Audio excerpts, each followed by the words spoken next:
결혼한 지 8년 시간이 이렇게 빨리 흘러갔다는 게 제 스스로도 믿기지 않을 때가 있습니다. 남들 눈에 비친 제 결혼 생활은 아마 평범하고 잔잔했을 겁니다. 매일 아침 출근 준비를 하고 저녁이면 남편의 퇴근에 맞춰 밥상을 차리고 주말에는 그냥 소소하게 가까운 곳에 나가 웃으며 사진을 찍는 그런 부부. 특별한 일도 없고 큰 다툼도 없는 그저 조용한 일상이 이어지는 줄 알았습니다. 하지만 그 평범한 날들 속엔 작은 금이 서서히 번지고 있었습니다. 밖에서 보기엔 전혀 보이지 않는 가정의 틀 속에 숨어 있는 균열. 그 균열이 처음 제 눈앞에 확실히 드러난 건 작년 봄 어느 날이었습니다. 그날도 다른 날과 다를 것 없는 하루였어요. 늦지 않게 퇴근하고 집 문을 열었을 때 낯선 기운이 퍼져 있었습니다. 거실은 평소보다 조용했고 그 정막이 이상하게 제 귀를 때렸습니다. 소파에는 남편이 앉아 있었습니다. TV를 켜두고 있었지만 웃지도 집중하지도 않은 채 멍하게 화면만 바라보고 있었어요. 부엌에선 시어머니가 설거지를 하고 계셨는데 물소리 외에는 아무 소리도 들리지 않았습니다. 보통 같으면 제가 들어오면 반갑게 인사하며 수고했네 하실 분이었는데 그날은 달랐습니다. 저를 쳐다보지도 않고 질문도 하지 않고 그냥 묵묵히 뒷모습만 보이고 계셨습니다. 그 묘한 공기에 가슴이 답답해졌습니다. 무슨 일 있었어요? 저는 용기를 내서 물었죠. 그러나 돌아온 건 남편의 어설픈 웃음뿐이었습니다. 그는 고개를 살짝 저으며 아무 일 아니야라듯 얼버무렸고 다시 TV로 시선을 돌렸습니다. 그 무심한 태도와 어머니의 차가운 침묵이 오히려 제 머릿속을 소란스럽게 만들었습니다. 사람이라면 누구나 기분이 오락가락할 수 있습니다. 처음에는 그렇게 합리화를 했습니다. 피곤했겠지, 직장에서 힘든 일이 있었겠지, 어머니도 몸이 좋지 않으신 걸까. 몇 번은 그냥 흘려보냈습니다. 하지만 이상한 점은 흐지부지 사라지기는커녕 점점 더 뚜렷해졌습니다. 남편과 시어머니의 태도는 날이 갈수록 달라지고 있었으니까요. 어느 순간부터 시어머니는 아예 제 눈을 피했습니다. 밥을 차리며 가볍게 말을 걸면 고개만 끄덕이거나 아예 대꾸도 하지 않았습니다. 전에 같았으면 밥은 먹었니? 안 피곤하니 하며 챙기셨을 분인데 이제는 시선을 마주치지 않고 짧은 숨소리만 흘렸습니다. 아무리 생각해도 자연스럽지 않았습니다. 남편은 더 이상했습니다. 퇴근하고 들어오면 휴대폰을 손에서 떼는 일이 없었습니다. 거실에 앉아 있을 때도 심지어 화장실을 갈 때도 샤워하러 들어갈 때도 반드시 손에 쥐고 있었습니다. 전엔 분명 휴대폰을 무심히 아무데나 던져놓던 습관이 있었는데 이젠 단 한순간도 놓질 않았습니다. 그제야 본능처럼 불길한 기분이 찾아왔습니다. 이건 단순히 기분이 안 좋거나 일시적인 문제가 아니라고 제 안쪽 깊은 곳에서 알람이 울리고 있었습니다. 어떤 일이 벌어지고 있다는 직감. 그러던 어느 저녁 남편의 셔츠에서 낯선 향이 풍겨왔습니다. 제가 쓰는 어떤 향수와도 다르고 톡 쏘는 듯한 강하고 진한 향. 순간 멈칫하며 물어봤습니다. 이거 무슨 냄새예요? 향수 뿌렸어요? 그러자 남편은 태연하게 말했습니다. 회사 여직원이 생일이라 돌린 거야. 그냥 장난으로 뿌려줬어. 순간 이상하게 느껴졌습니다. 그냥 우연한 질문에 대한 대답치곤 그 톤과 속도가 너무 정확했거든요. 마치 몇 번이고 스스로 연습하며 준비한 답처럼 술술 흘러나왔습니다. 그날 이후 저는 남편을 주시하기 시작했습니다. 출퇴근 시간 몇 시에 들어오고 몇 시에 나가는지. 예전에는 늦으면 미리 연락하던 사람이 이제는 문자 한 줄조차 없이 시간을 흘려보냈습니다. 다녀온 흔적조차 엉성했습니다. 냉장고에 채워둔 맥주가 자꾸 사라지고 생명처럼 소중히 아끼던 넥타이 핀도 며칠 동안 보이지 않았습니다. 밤이 되면 남편은 늘 제게 등을 돌리고 누웠습니다. 대화조차 이어가지 않았습니다. 제가 한마디라도 붙이면 그는 피곤하다며 짧게 뱉고는 곧바로 눈을 감아버렸습니다. 같은 방, 같은 이불을 덮고 있지만 남처럼 느껴지는 거리. 그 변화는 너무나 명확했습니다. 그리고 더욱 낯설었던 건 시어머니의 눈빛입니다. 제 표정을 살짝 훑고는 금세 고개를 돌리곤 하셨죠. 무언가를 알고 있으면서도 모른 척하는 사람의 표정. 그 침묵이 오히려 제 귀에 크게 울렸습니다. 매일이 점점 더 피폐해졌습니다. 밥을 먹으면서도 거실에 앉아 있으면서도 저는 두 사람의 행동 하나하나에 온 신경을 곤두세웠습니다. 그러다 어느 날 예기치 못한 순간이 찾아왔습니다. 남편이 급히 화장실에 들어가면서 휴대폰을 테이블 위에 두고 간 겁니다. 심장이 요동쳤습니다. 머릿속에서 수십 번 쌓은 생각이 현실로 다가왔던 순간. 망설임은 길지 않았습니다. 손은 이미 움직이고 있었으니까요. 그는 패턴 잠금을 걸어두었지만 저는 이미 그의 손가락 움직임을 곁눈질로 여러 번 본 적이 있었습니다. 기억을 더듬으며 화면 위를 따라 그리자 거짓말처럼 잠금이 풀렸습니다. 그리고 그 안에서 저는 제 인생을 송두리째 흔드는 문장을 마주했습니다. 자기, 오늘도 와줄 거지? 나 요즘 자기 없으면 못 자잖아. 심장이 멎는 듯 했습니다. 메시지를 올려보니 사진이 이어졌습니다. 두 사람이 주고받은 은밀한 대화들, 함께 찍은 듯한 사진들. 그리고 프로필 사진 속 여자 얼굴은 제가 기억하는 그 여자였습니다. 예전에 회사 회식 자리에서 잠시 스쳤던 제 남편이 인사하며 소개했던 그 여자. 순간 제 손이 심하게 떨렸고 결국 휴대폰이 바닥으로 떨어지며 쾅 소리를 냈습니다. 그 소리를 듣고 남편이 허겁지겁 뛰어나왔습니다. 제 손에 들린 자기 휴대폰을 보자 그의 표정이 단숨에 굳었습니다. 왜 남의 휴대폰을 함부로 봐?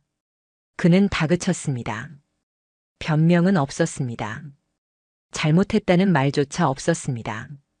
오히려 저를 몰아세우는 그 태도에서 저는 산산이 부서지는 소리를 들었습니다. 그날 밤 더 끔찍한 순간이 기다리고 있었습니다. 방으로 들어온 시어머니가 문을 닫고 제 옆에 앉으셨습니다. 제 눈을 피할 줄 알았던 그분이 그제야 입을 여셨습니다. 내가 요즘 이상하다 싶었는데 그걸 알아챈 거였구나. 순간 심장이 뻐근하게 멎는 줄 알았습니다. 그건 곧 시어머니가 모든 걸 이미 알고 있었다는 뜻이었습니다. 저는 울먹이며 물었습니다. 왜 말씀 안 하셨어요, 어머니? 왜 혼자 두셨어요? 그때 돌아온 답은 제 안에서 마지막 버팀목을 무너뜨렸습니다. 애미야, 남자들이 다 그래. 그 정도는 눈 감고 넘어가는 게 더 편해. 그 순간 제 세상이 산산조각이 났습니다. 제가 믿었던 결혼, 믿었던 사람, 믿었던 가족. 모두 다 제 편이 아니었습니다. 남편은 배신했고 시어머니는 알고도 모른 척하며 그를 감쌌습니다.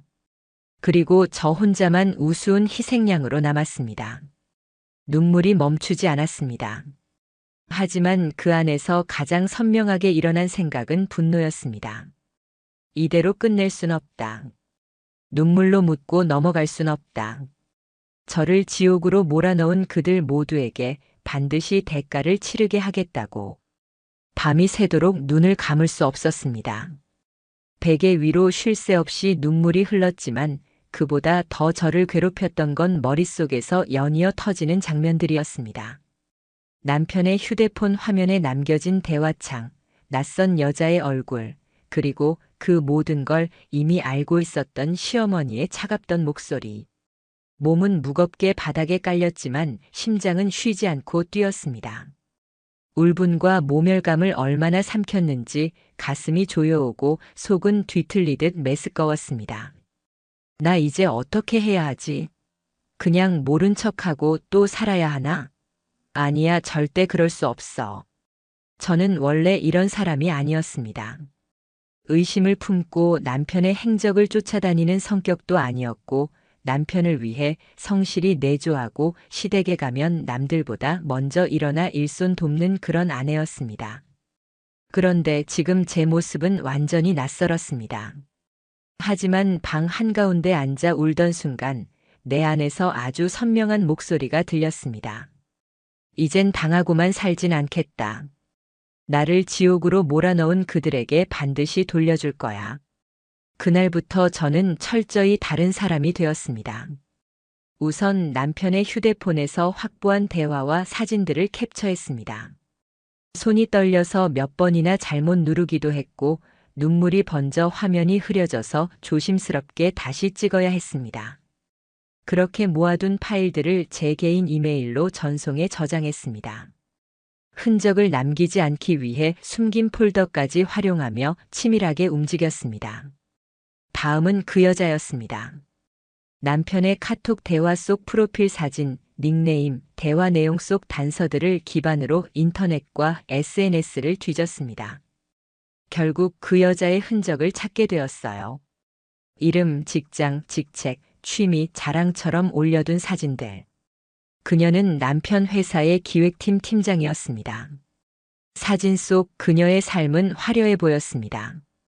카페에서 찍은 커피잔 2개, 호텔 뷔페에서 찍어 올린 와인잔, 어디선가 보이는 남성의 손목 일부. 처음에는 그냥 평범한 사진처럼 보였지만 제 눈은 그 장면에서 바로 낯익은 것을 포착했습니다. 그 손목에 걸린 시계. 제가 몇 년 전 남편 생일에 사준 그 브랜드, 그 디자인이었습니다. 순간 소름이 돋았습니다. 화면 속 그 남자의 손목은 분명 제 남편의 것이었습니다. 이제 저는 더 이상 추측할 필요가 없었습니다. 확신은 이미 증거로 변해버렸습니다. 그 순간 가슴은 미친 듯 쿵쾅거렸습니다.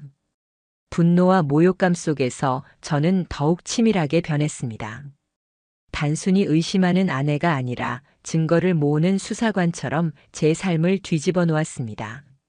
남편이 집에 들어오면 저는 무심한 듯 태연을 가장했습니다. 그러나 작은 녹음기가 제 옆에 놓여 있었습니다. 대화 중 중요한 대목은 몰래 녹음해뒀습니다. 회사에서 돌아오는 길에 남편의 차를 유심히 살피며 혹시 모를 흔적을 기록했습니다. 때로는 그 여자 회사 앞에서 근처 카페에 앉아 기다리기도 했습니다.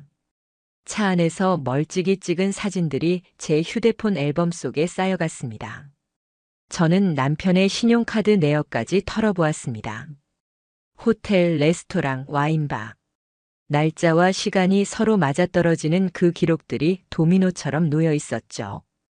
그 증거 하나하나가 제 숨을 더 막아왔지만 동시에 제 안에서 무너진 자존심은 더 단단하게 변했습니다. 그 모든 자료들을 파일로 정리했습니다. 사진, 녹음, 카드 내역, SNS 캡처. 그리고 그것을 볼 때마다 다시 다짐했습니다. 나만 무너질 순 없다.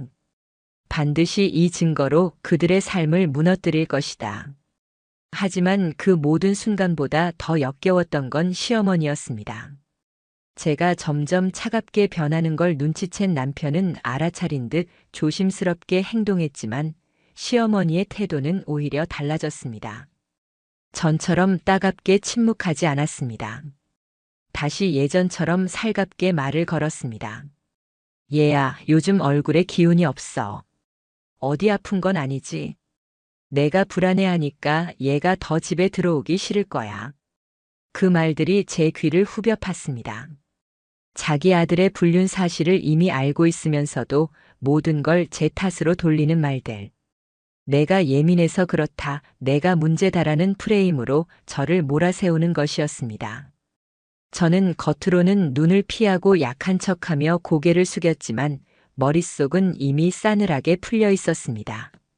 그래, 이제 어머니도 공범이야. 나를 조금씩 짓눌러서 결국 포기하게 만들려는 진짜적. 저는 이제 선택했습니다. 무너지는 척, 약한 척 연기하면서 그들의 연극을 끝까지 감시하기로.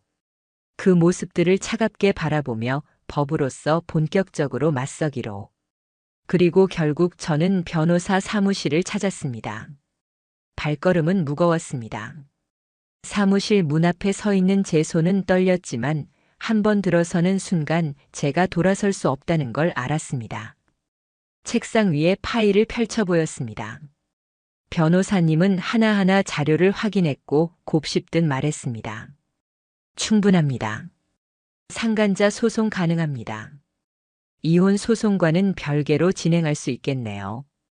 그 말 한마디가 제 폐부 깊이까지 내려와 꽂혔습니다. 모든 게 무의미하게 무너진 줄 알았는데 제가 버틸 수 있는 법적인 무기가 손에 들어온 순간이었습니다. 그때 저는 단단히 깨달았습니다. 지금 제가 붙잡아야 할 건 가정이 아니라 제 삶입니다. 제가 떠나야 할 건 가정이라는 단어에 가려진 늪이었고, 이제 제가 걷는 길은 제 존재를 지키는 길이라는 걸요. 그러던 중 우연히 남편의 차 블랙박스 속에서 더 끔찍한 장면을 보게 됐습니다. 남편이 차에 그 여자를 태우고 제 생일 하루 전날 호텔 주차장으로 들어가는 장면이 담겨 있었습니다. 그리고 남편 손에는 케이크가 들려 있었습니다. 제가 몇 달 전에 남편 생일을 위해 직접 주문했던 그 디저트 가게에서 산 것과 똑같은 케이크. 포장도 디자인도 이름도 그대로였습니다. 그 장면을 보며 저는 더 이상 울지도 못했습니다. 웃음이 터져 나왔습니다. 허탈한 웃음이었죠. 한편으론 이렇게까지 비참할 수 있나 싶었고, 다른 한편으론 오히려 모든 증거가 제 발 앞에 굴러들어왔다는 사실이 섬뜩했습니다. 그리고 그날 밤 시어머니가 또 제 방문 앞에서 속삭였습니다. 얘야, 남자 일 하나로 인생 망치지 마. 그냥 눈 감아라. 내가 손해야. 저는 조용히 문을 바라봤습니다. 그리고 마음속에서 확고히 결심했습니다. 이제 이건 단순히 남편의 배신이 아니다. 이제는 남편, 그 여자, 그리고 시어머니. 셋이 함께 날 속이고 내 삶을 짓밟았다. 그렇다면 이제부터는 나도 날카로워질 차례다. 그날 이후 제 눈빛은 완전히 달라졌습니다. 제가 살아온 자기 희생적인 아내의 얼굴은 더 이상 없었습니다. 이제 제 자리를 지킬 유일한 무기는 차갑고 치밀한 복수와 법적 대응이었습니다. 변호사 사무실에서 나오는 제 발걸음은 무겁고도 묘하게 가벼웠습니다. 손에 들린 종이 한 장 상간녀에게 발송될 내용 증명 초안은 제 삶의 방향을 송두리째 바꿀 무기였습니다. 누군가는 그저 서류 한 장에 불과하다고 말할 수 있겠죠. 하지만 제겐 그 종이가 지금까지의 굴욕과 눈물로 얼룩진 시간들을 대신해 싸울 수 있는 창이자 방패였습니다. 서류를 들여다보는 동안 제 안에서 이상한 감정이 일어났습니다. 분노와 비참함이 뒤엉킨 상태에서 묘한 시원함이 터져 나왔던 겁니다. 그토록 억눌렸던 고통을 이제는 말할 수도 증명할 수도 있다는 안도감. 이제 더 이상 혼자가 아니란 안도감이 저를 지탱했습니다. 그러나 서류를 보내기 전 한 가지 마음에 맺혀 있던 게 있었습니다. 그 여자, 남편과 함께 제 인생을 무너뜨린 그 여자를 직접 눈으로 마주하고 싶었습니다. 무슨 얼굴을 하고 다녔는지, 어떻게 남의 가정을 그렇게도 대수롭지 않게 망가뜨렸는지 묻고 싶었습니다. 변호사님은 조심스러워했지만 결국 제 뜻대로 그녀의 회사 앞에서 조우를 시도하기로 했습니다. 퇴근 시간 무렵 저는 회사 앞 도로에 서 있었습니다. 손끝이 떨리고 땀방울이 이마에 맺혔지만 눈빛만큼은 차가웠습니다. 제 시선은 출입문을 고정했고 이내 문이 열리며 그녀가 나왔습니다. 화장이 잘 받쳐진 얼굴, 세련된 정장 차림, 하이힐 소리까지 당당했습니다. 마치 세상 모든 걸 가진 것처럼 빛나 보였습니다. 순간 제 자신이 왜 이토록 초라해졌는지 자조감이 밀려왔습니다. 하지만 곧 마음을 다잡았습니다. 아니야, 진짜 초라한 건 남의 것을 훔치고 숨는 사람들이지. 저는 차분히 그녀에게 다가갔습니다. 저 강현우 씨 아내예요. 잠시 시간 괜찮으세요? 순간 그 여자의 표정이 굳었습니다. 눈빛은 단칼에 흔들리더니 곧장 발걸음을 뒤로 물렸습니다. 말도 똑바로 못하고 황급히 택시를 잡아타더니 그대로 떠나버렸습니다. 저는 거기 서서 숨을 고르며 확신했습니다.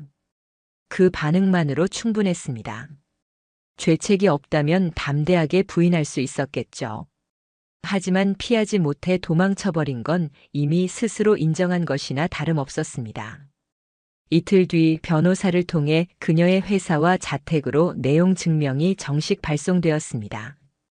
이제는 절차상 공식적으로 상간녀라는 타이틀이 그녀 삶의 일부가 되기 시작한 겁니다.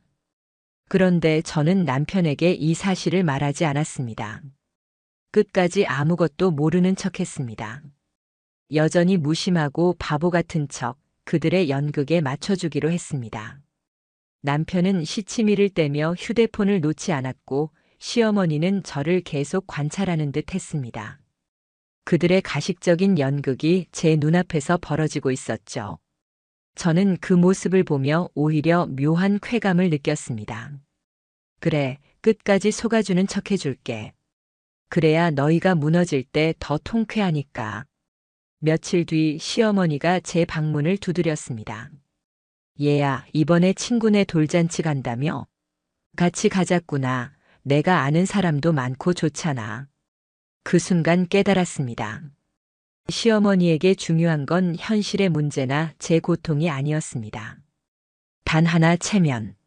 아들이 무슨 짓을 해도 집안이 어떤 추문에 휩싸여도 겉으로 보이는 흠없는 가정 그 허울만이 그분에겐 전부였습니다. 예전처럼 억눌린 며느리였다면 그냥 고개를 끄덕였을지도 모릅니다. 하지만 이젠 달랐습니다. 저는 눈을 똑바로 마주보며 말했습니다. 어머님, 저 그 여자한테 내용 증명 보냈어요. 상간자 소송 들어갑니다. 정적이 흘렀습니다. 시어머니의 얼굴은 하얗게 굳더니 폭발하듯 소리를 질렀습니다. 너 미쳤니? 그걸 왜 보내? 세상 사람들 앞에 우리 집 망신을 시키려고 작정했어? 그 말에 저는 피식 웃음이 나왔습니다. 망신은 제가 아니라 바람핀 아들이 자초한 거예요. 저는 피해자일 뿐이에요. 그러니까 조용히 계세요. 그 말을 끝내고 저는 더 이상 시어머니와 대화하지 않았습니다. 그날 이후 시어머니는 완전히 태도를 바꿨습니다. 제 앞에서 한숨을 반복적으로 내쉬고 남편 앞에서는 억울한 듯 내 와이프가 나를 잡아먹으려 한다는 소리까지 했습니다. 남편도 점점 제게 화를 내기 시작했습니다. 왜 엄마한테 그렇게 해? 엄마가 뭘 그렇게 잘못했는데? 그 말에 저는 참다 못해 답했습니다. 내가 바람 피운 거 어머니가 다 알고 계셨어. 근데 나더러 예민하다며 넘어가라 하셨지. 그게 잘못 아니야? 남편은 말문이 막혔습니다. 입술만 떨렸습니다. 저는 그 침묵에서 충분히 읽어냈습니다. 그건 곧 인정이었으니까요. 그 이후 저는 눈 하나 깜빡이지 않고 법적 절차를 밟아 나갔습니다.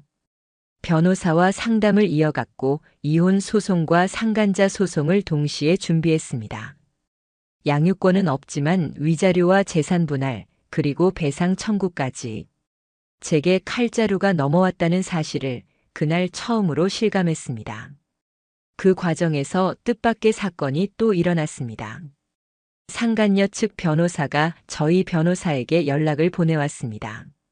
상간 행위를 부정합니다. 정서적 친밀함은 있었지만 분류는 없었습니다. 더불어 명예훼손으로 맞소송도 걸겠습니다. 이 말을 들었을 때 저는 웃음이 터져 나왔습니다. 이미 제출해둔 호텔 출입 기록, 같은 방에서의 숙박 로그, 두 사람이 주고받은 대화에서 드러난 몸의 교감과 애칭들, 그리고 SNS 사진. 모든 게 명백했기 때문입니다. 이제 와서 발뺌이라니 제 안에서 오히려 차분해짐이 느껴졌습니다. 그들의 버둥거림이 저를 흔들지 못했습니다. 그 무렵 갑자기 남편이 울먹이며 저를 붙잡았습니다. 미안해 한순간이었어. 그냥 외로워서 그때 내가 정신이 나갔었어. 그 모습이 더 역겨웠습니다. 한순간이라니? 제 삶과 존엄을 무너뜨리면서 감히 한순간의 외로움이라 말하는 그 뻔뻔함. 저는 눈을 똑바로 마주본 채 응수했습니다. 늦었어. 이제 내 인생은 내가 책임질 차례야. 그 말에는 흔들림이 없었습니다. 이혼은 피할 수 없는 현실이 되었고 상간녀는 법정에 서게 될 것입니다. 그리고 시어머니 역시 이 사실로부터 자유로울 수 없다는 걸 깨닫게 만들어야 했습니다. 모든 절차가 진행되는 그 순간까지 저는 그들의 연극을 끝까지 지켜볼 겁니다. 그리고 무대가 무너졌을 때 누가 웃고 누가 울게 되는지 반드시 보여주려 했습니다. 재판이 정식으로 접수된 후 법원에서 조정기일 통보서가 도착했습니다. 봉투를 받아드는 제 손은 떨렸습니다. 사무실에서 봉투를 뜯던 순간 제 안에서 수천 갈래의 감정이 뒤섞였습니다. 이제 진짜 끝을 보게 되는구나. 그 종이 위의 날짜와 시간이 제 삶의 도화선 같았습니다. 한때 가정이라는 이름으로 포장된 늪은 더 이상 저를 붙들지 못했습니다. 이제는 벗어나야 할 덫일 뿐이었습니다. 남편은 어느 순간부터 저와 말을 나누지 않았습니다. 출근도 퇴근도 피하듯 반복했고 같은 집에 살면서도 저를 투명인간 취급했습니다. 처음엔 씁쓸했지만 곧 편해졌습니다. 더 이상 그에게 기대할 것도 감정도 없었으니까요. 조정 기일이 다가오자 심장이 요동쳤습니다. 법원에 앉아 마주 앉은 네 사람, 저와 제 변호사, 상간녀와 그쪽 변호사, 그리고 조정위원의 말소리가 공기를 채웠습니다. 상간녀 측 변호사는 태연하게 입을 열었습니다. 두 사람은 사적인 감정 교류가 있었을 수는 있으나 불륜이라 볼만한 부적절한 관계는 없었습니다. 정서적 친밀감이 오해를 불러일으킨 것입니다. 그들의 전략은 명백했습니다. 증거를 인정하지 않고 관계를 희석해서 감정을 포장하려는 것. 하지만 제가 준비해온 증거 앞에서는 그저 빈 껍데기 주장에 불과했습니다. 조정위원의 눈앞에 정리된 서류 더미가 펼쳐졌습니다. 호텔 입실 기록, 동반 숙박자 명단, 블랙박스에 담긴 영상, 카톡 대화 안에서 드러난 숨김없는 애정 표현 그리고 그녀의 SNS에 직접 남긴 상징적인 글귀. 모든 게 일관되게 두 사람이 부정할 수 없는 시간을 증명하고 있었습니다. 조정위원들의 표정은 점점 굳었습니다. 그러나 상간녀 측은 끝까지 발을 뺐습니다. 이 정도 증거는 충분하지 않습니다. 오해일 수 있습니다. 그리고는 조정에 응하지 않고 정식 재판으로 가겠다 선언했습니다. 순간 제 마음에 묘한 안도와 결의가 동시에 올라왔습니다. 조정에서 끝내는 게 목적이 아니었습니다. 저는 원래부터 모든 걸 공식적인 기록으로 남기고 싶었습니다. 상간녀라는 낙인을 법원의 판결문에 새기고 싶었죠. 재판을 피할 수 없게 된 순간부터 오히려 그들은 더 불안해했습니다. 며칠이 지나자 상간녀 측에서 저를 찾아오기 시작했습니다. 잘못했습니다. 진심으로 사과드립니다. 합의금 조금 더 드리겠습니다. 소송은 없던 걸로 해주실 순 없을까요? 회사 쪽에도 소문이 돌기 시작했습니다. 제발 더는 못 버팁니다. 저는 묵묵히 지켜만 봤습니다. 그들의 떨림과 발걸음이 오히려 제게 위안이 됐습니다. 제가 얼마나 절벽 끝에서 버텼는지 이제 그들이야말로 무너져 내리고 있었습니다. 하지만 그보다 더 놀라운 일은 시어머니였습니다. 어느 날 저를 찾아와 무릎을 꿇었습니다. 평생을 체면이라는 갑옷으로 무장한 분이었습니다. 자존심 하나로 살아온 분이 제 앞에 무릎을 꿇고 눈물을 흘렸습니다. 얘야, 미안하다. 내가 다 알고 있었어. 하지만 널 잃고 싶지 않아서. 내가 며느리 노릇 잘해줘서 난 너밖에 없었는데. 그 순간 묘하게 허탈했습니다. 울컥함보다 역겨움이 앞섰습니다. 지금은 무릎 꿇을 줄 알면서 왜 그때 제게 그런 말을 하셨어요? 왜 날 예민한 사람으로 몰았어요? 왜 체면 때문에 제 고통을 덮으셨어요? 제 목소리는 차갑게 갈라졌습니다. 어머님 너무 늦으셨어요. 무릎 꿇는다고 모든 게 지워지진 않아요. 저는 그 말을 끝내고 문을 닫았습니다. 문틈 사이로 흐느끼는 울음이 새어나왔지만 단 한순간도 흔들리지 않았습니다. 그 뒤로 시어머니는 끊임없이 메시지를 보냈습니다. 길게 사과문 같은 문장, 과거의 잘못을 은조리는 후회, 다시 살자고 애원하는 간청. 하지만 저는 단 하나의 답도 주지 않았습니다. 제 휴대폰 속 그 텍스트들은 하나의 증거처럼 쌓여만 갔습니다. 마침내 재판날이 다가왔습니다. 법정은 무겁고 차가운 공기로 가득 차 있었습니다. 저는 깔끔히 정장을 입고 변호사와 함께 자리에 앉았습니다. 잠시 후 그녀가 들어왔습니다. 고개를 푹 숙인 그 모습은 그토록 당당했던 얼굴과는 너무도 달랐습니다. SNS 속에서 세상 누구보다 자신감 넘치던 그녀는 그림자에 짓눌린 뒷모습으로 서성이고 있었습니다. 판사는 증거 하나하나를 확인했습니다. 호텔 출입 기록, 입실 로그, 블랙박스 영상. 그 순간 법정 안의 공기는 더 차갑게 가라앉았습니다. 누구도 부정할 수 없었습니다. 마침내 판사의 목소리가 울려 퍼졌습니다. 피고는 원고에게 손해배상금 2천만 원을 지급하라. 판결이 내려지는 순간 그녀의 어깨는 툭 하고 무너졌습니다. 눈물이 떨려 흐르며 떨리는 목소리가 제 귀에 들렸습니다. 죄송합니다. 이렇게까지 될 줄은 몰랐어요. 저는 천천히 그녀를 바라봤습니다. 남의 가정 무너뜨릴 땐 즐거웠겠죠. 그 대가예요. 이건 시작일 뿐입니다. 제 목소리는 차갑고 흔들림 없었습니다. 재판장을 나서면서 저는 그제야 고개를 들었습니다. 머리 위 전등이 쏟아지듯 환히 비쳤지만 제 마음은 오히려 고요했습니다. 무너지는 건 제가 아니라 그들이었습니다. 재판이 끝나고 집으로 돌아왔을 때 제 마음은 이상할 정도로 고요했습니다. 눈물도 분노도 통쾌함도 아니었습니다. 그저 오래 막혀있던 숨이 풀려나온 듯 맑게 세상을 바라보는 기분이었습니다. 손에 들린 판결문은 무겁지만 동시에 가벼웠습니다. 이제 끝났다는 표시 같았습니다.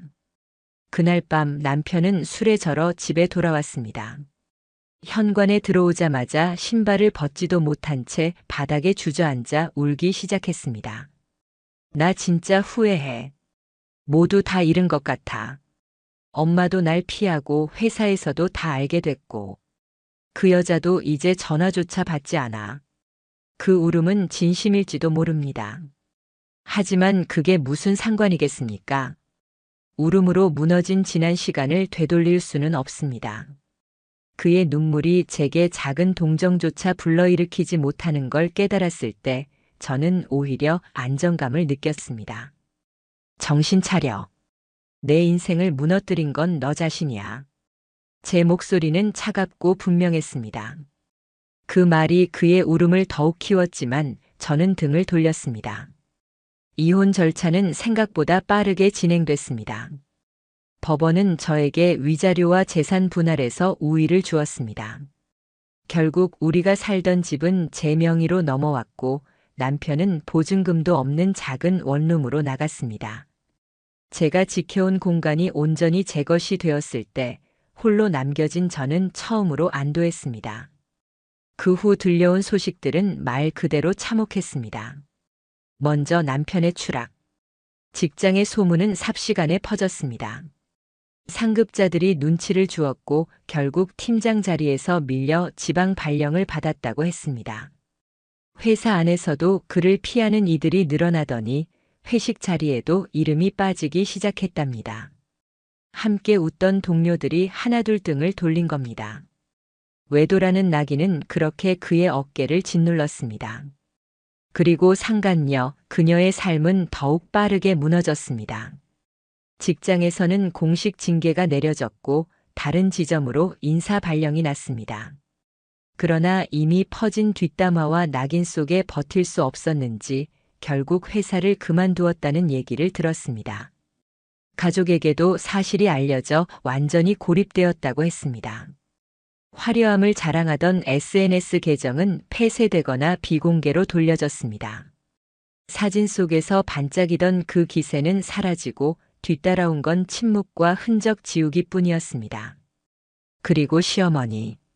제가 집을 떠난 뒤 어머니는 남편과의 연락마저도 끊기게 됐다고 들었습니다. 자신이 평생을 지켜온 체면은 오히려 사람들의 입에서 비난으로 돌아왔습니다. 며느리가 얼마나 고생했는데 쫓아냈다더라. 남편 바람을 눈 감아주고 며느리를 탓했대. 동네에서는 그렇게 수군거림이 퍼졌습니다. 결국 혼자가 된 시어머니는 그제야 자신이 감쌌던 아들과 집안이 오히려 자기 등을 돌렸다는 걸 깨달으셨겠죠. 체면을 지키려다 모든 걸 잃은 겁니다. 저는 그 모든 소식을 조용히 듣고만 있었습니다. 차갑게 웃으며 스스로 다짐했습니다. 그래, 이게 죗값이야. 그 누구도 피해 없이 제 발로 빠져나갈 순 없어. 그러나 제 이야기는 단순히 그들의 몰락에서 끝나지 않았습니다. 그건 제 인생의 일부일 뿐, 이제부터의 본론은 회복이었습니다. 재판이 끝난 어느 날 변호사님이 제게 말씀하셨습니다. 처음 오셨을 때보다 표정이 많이 편해지셨어요. 저는 오래간만에 미소 지었습니다. 이제야 제 삶을 찾은 것 같아요. 이제야 제 감정과 제 선택에 솔직해질 수 있을 것 같아요. 저는 제 이름을 바꾸었습니다. 함께 붙었던 그의 이름을 떼어내고 처음 제게 주어졌던 이름의 빛을 되찾았습니다. 그 이름으로 새 삶의 첫 장을 쓰고 싶었습니다. 저는 일을 다시 시작했습니다. 집안일과 며느리로서의 책임에 매달렸던 시간을 뒤로 하고 제 경력을 되살렸습니다. 새로운 직장에서 낯선 사람들과 부딪히며 웃음도 다시 배우게 되었습니다. 거울 앞에 선 제 얼굴은 아직 상처투성이었지만 그 속에서 분명히 다시 반짝이는 눈빛을 발견했습니다. 이제 저는 숨기지 않습니다. 예전의 저였다면 불륜을 당했다는 사실이 부끄럽고 억울해 지워버리고 싶었을 겁니다. 하지만 지금은 다릅니다. 저는 스스로 말할 수 있습니다. 나는 당했다. 그러나 증명했고 끝까지 싸워 이겼다. 아무도 대신 싸워주지 않았습니다. 제 두려움과 고통을 나 외엔 감당해줄 이 없었습니다. 그러나 저는 버텼습니다. 그 자체로 이미 강하다는 걸 깨달았습니다. 이 이야기를 영상으로 남기고 싶었던 이유도 바로 그 때문입니다. 지금 어딘가에서 제 이야기처럼 침묵 속에 울고 있는 분들에게 전하고 싶습니다. 당신은 절대 약한 게 아닙니다. 약한 건 책임지지 않고 숨는 사람들입니다. 당신은 지금 싸우고 있습니다. 무너져도 울어도 버티고 있는 순간 이미 강한 사람입니다. 저는 이제 다시 삶을 씁니다. 제 이름으로, 제 힘으로. 그리고 더 이상 누구의 그늘에도 가려지지 않는 얼굴로 살아갑니다.